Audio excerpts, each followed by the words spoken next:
Hello. हाँ देखिए, माता रानी के 2 लाइन में हमने का जागरण कर लिया और जागरण के बाद हमारे जितने शिव प्रेमी भक्तगण हैं, आज जो है जागरण का दिन, देवी सरस्वती जो कहा हम लोग की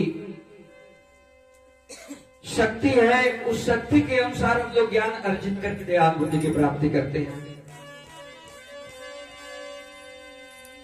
और उसी के लिए हम लोग बोलते भी हैं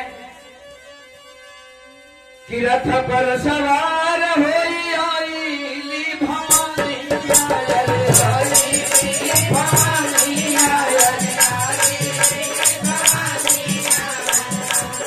हो झंडा